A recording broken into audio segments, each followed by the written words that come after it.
Welcome back to another episode of the most popular local TV show on CW17 at 11 p.m. on Saturdays. I Know Jax. How do I know we're popular? It's obvious.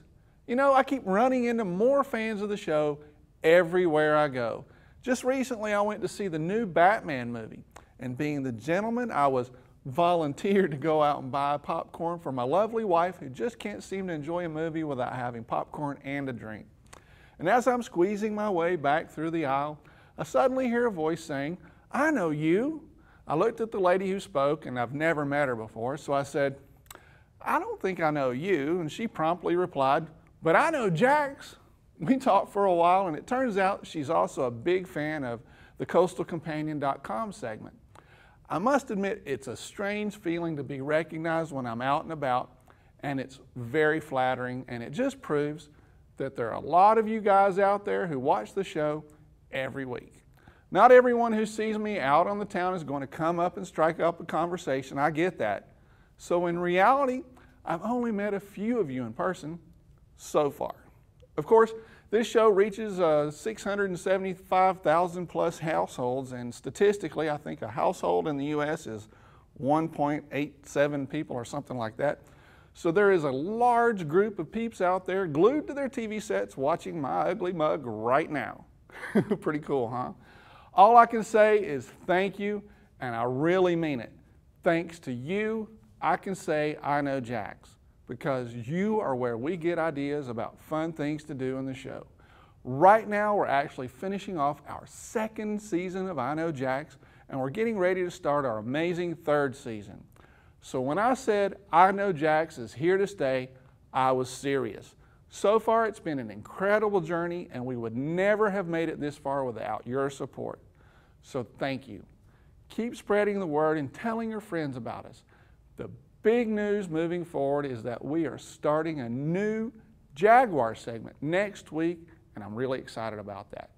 We'll talk more about that later on in the show. I'm getting that look from behind the camera, which means I need to stop talking and move on with the show. First, we're going to talk to my friend Marc Wisdom about craft beer. Today we're at North Star Substation drinking a cold one with the beer guy, Marc Wisdom. I'm the beer guy. He's the beer guy. That's me. Today we're going to drink, what kind of beer are we drinking today? Saison. And why are we drinking a Saison? Saison's a traditional summer beer in Belgium. Why? Well, back in the day when it was too hot in the summertime. Like back in the 50s?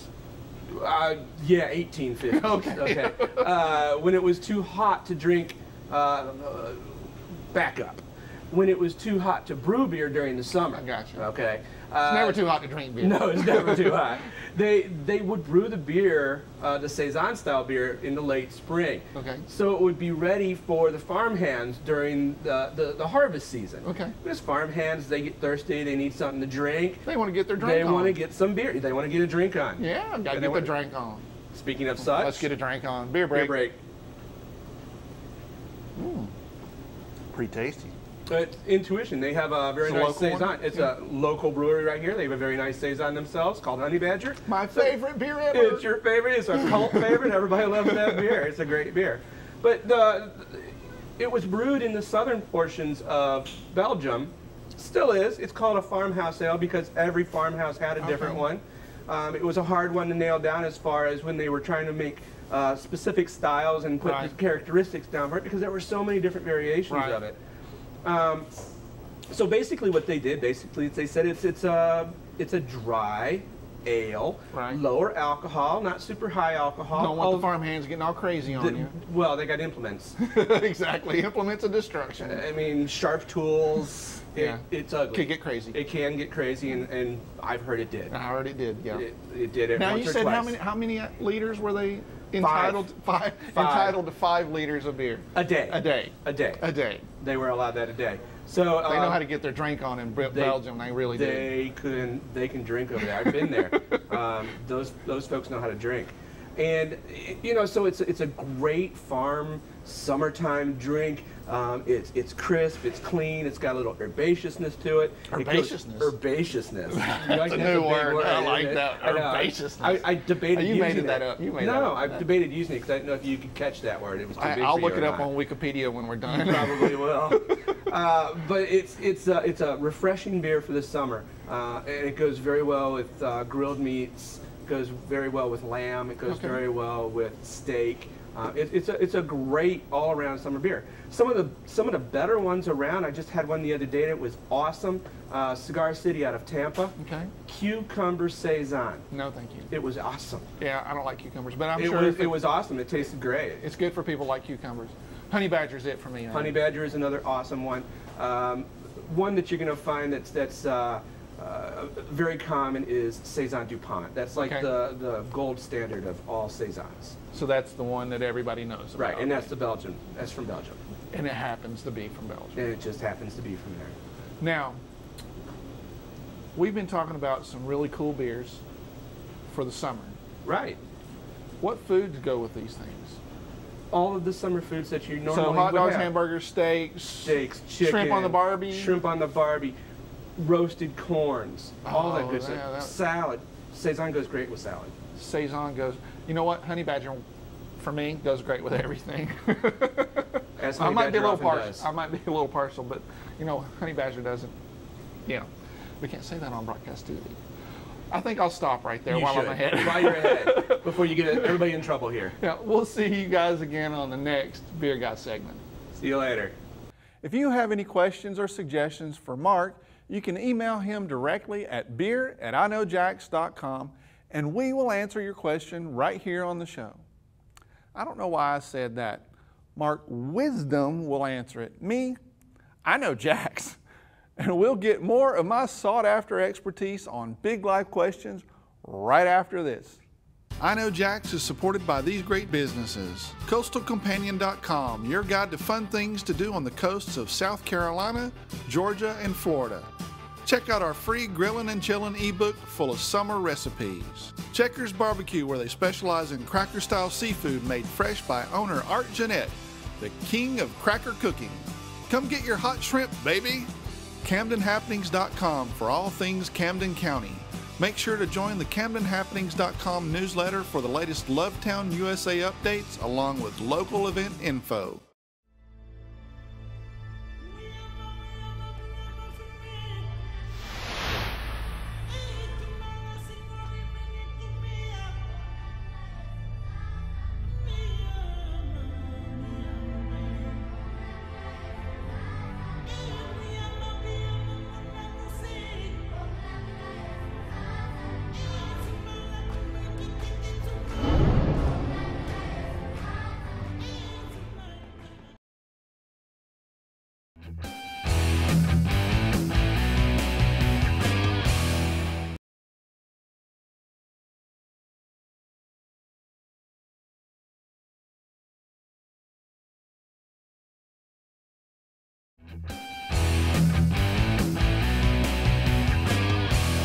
In this episode, there's never a dull moment.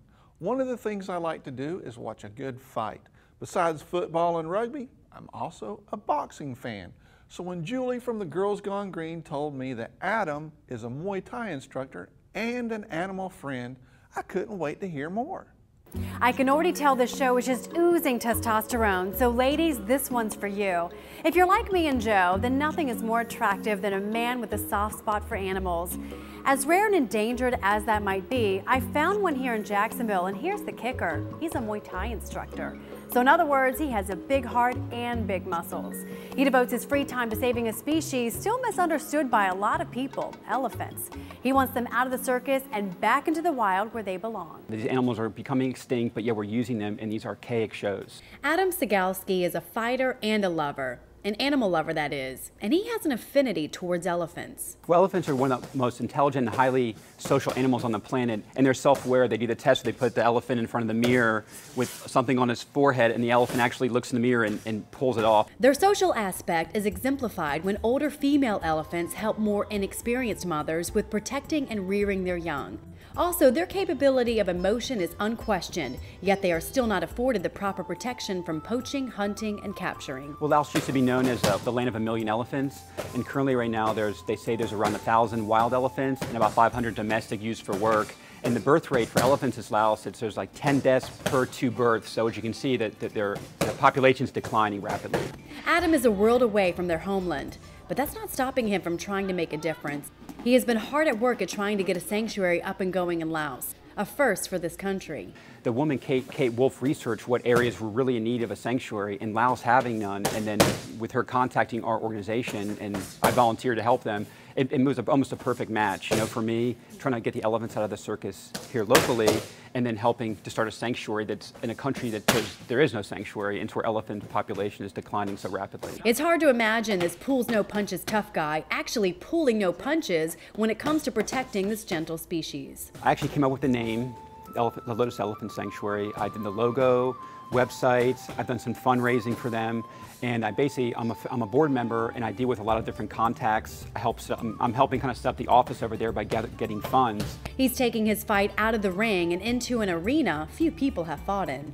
They don't see the big picture about elephants could possibly go extinct. So part of it's we're educating people too. We have some people on the ground. They're doing animal rights education about why you'd want to save the elephants. We're trying to get some traction with the people on the ground as well as talking to government officials. Adam is a testament to how one person can truly make a difference even halfway across the world. Here, a Jacksonville resident passionate enough to not let society's standards stand in the way of his efforts to rescue one of the largest yet most vulnerable mammals on Earth. I do the Muay Thai for self-defense and discipline reasons, and I think goes hand in hand with animal activism, animal rights. I mean, these animals, they do need a voice in our society. Kudos to you, Adam.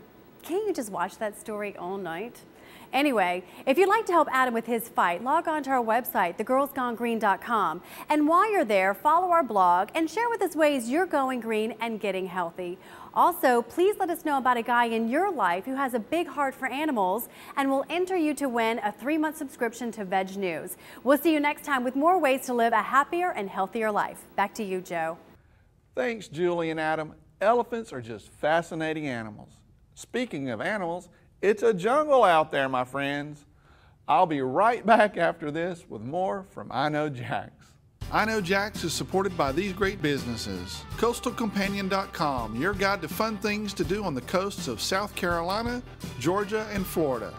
Check out our free Grillin' and Chillin' ebook full of summer recipes. Checkers Barbecue, where they specialize in cracker-style seafood made fresh by owner Art Jeanette, the king of cracker cooking. Come get your hot shrimp, baby! CamdenHappenings.com for all things Camden County. Make sure to join the CamdenHappenings.com newsletter for the latest Lovetown USA updates along with local event info.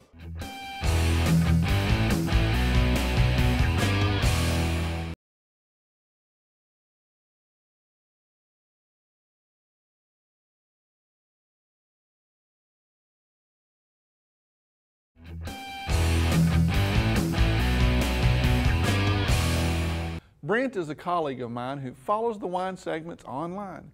Brent says that now he understands the difference between European and other wines when it comes to how they are labeled.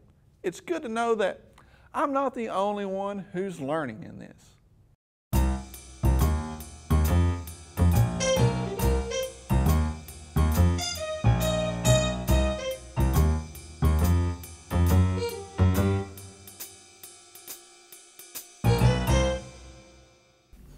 Today we're at Blue Bamboo with I Know Jax wine guy, Kris Chislett. How you doing, buddy? Not too bad. Now today we're going to learn something really super cool. I can tell because we got all kinds of stuff out. I know, right? We're starting to finally. We've got wine open. You know, I know. We're getting there. there. We're slowly getting there. Man. We really are. Baby steps the whole way. So he's killing me. You know, got to start somewhere.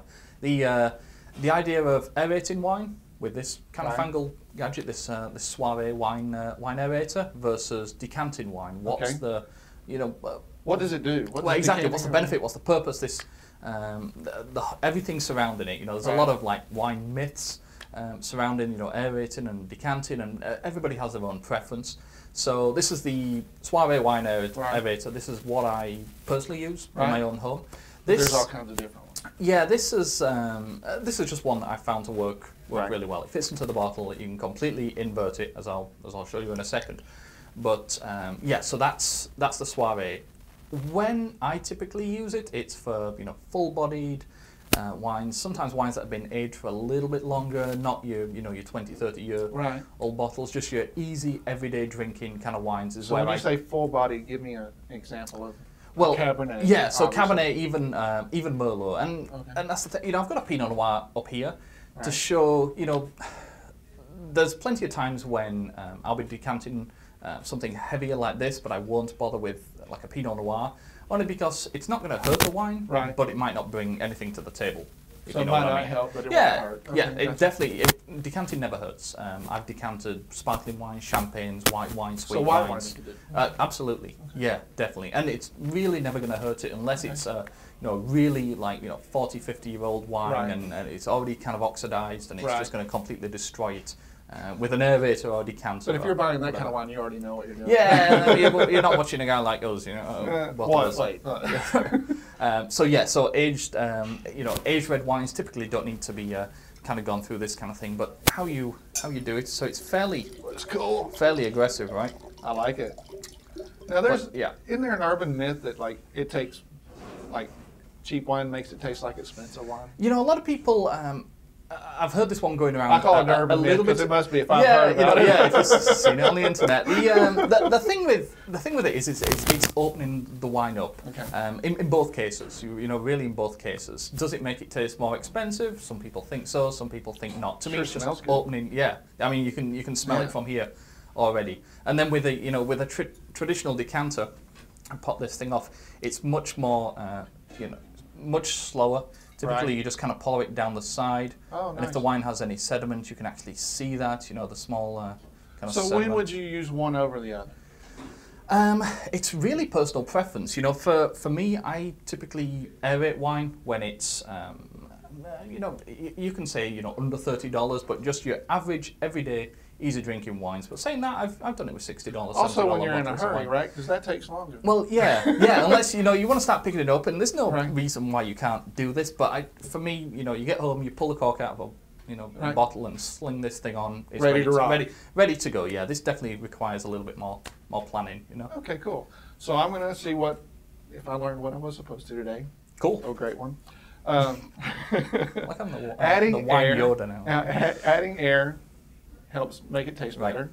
You can use the aerator or the decanter. I'm going to say the decanter is a little more formal. Yeah, more fine dining. And this one is a little more in a hurry and probably what I would use. Plus, looks kind of cool. It looks really cool. So did I get it? Yeah, you're right on the money. Awesome. All right. Well, that's what I've learned today. I look forward to learning more on the next episode of The Wine Guy.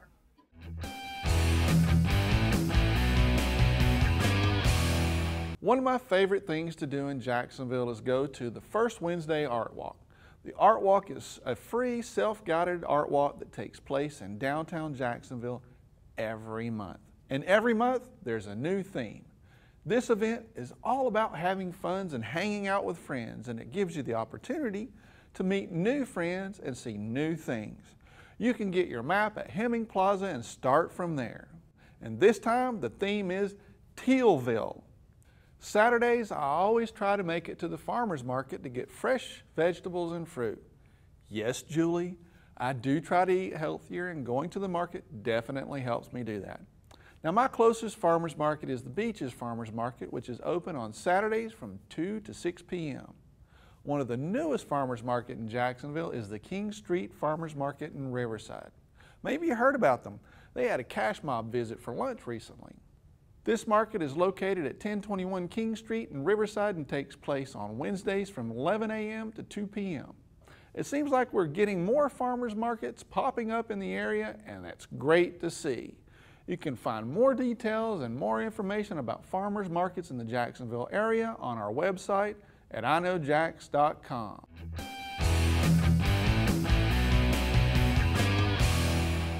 Hey, we made it! We have officially finished off the second season of I Know Jax, and all of us passed the test with flying colors, if I may say so myself. I feel pretty good about the whole thing. It is a big accomplishment for us. We're a small company, and quite a few hours go into making the show every week. But it's well worth it because of you guys. I really enjoy what I do and feel extremely lucky to be able to keep doing it. And as a wise man once said, there is no rest for the wicked. So next week we're going to be back with a brand new show, and it will be a new season and a new start, and we will premiere the first of our new Jaguar segments. Hey, I wonder if we could make a drinking game around that. See how many times I can say new in one 30-minute episode. I can help bring up some beer sales. But don't you worry too much about all the changes ahead. Despite all the updates and premieres of new stuff, there is one thing that won't change. You're stuck with the same old Joe. Sorry about that. Thanks for watching. I'll see you again Saturday next week, and until then, I'll see you on the internet. I Know Jax is supported by these great businesses. CoastalCompanion.com, your guide to fun things to do on the coasts of South Carolina, Georgia, and Florida. Check out our free Grillin' and Chillin' ebook full of summer recipes. Checkers Barbecue, where they specialize in cracker-style seafood made fresh by owner Art Jeanette, the king of cracker cooking. Come get your hot shrimp, baby! CamdenHappenings.com for all things Camden County. Make sure to join the CamdenHappenings.com newsletter for the latest Lovetown USA updates along with local event info.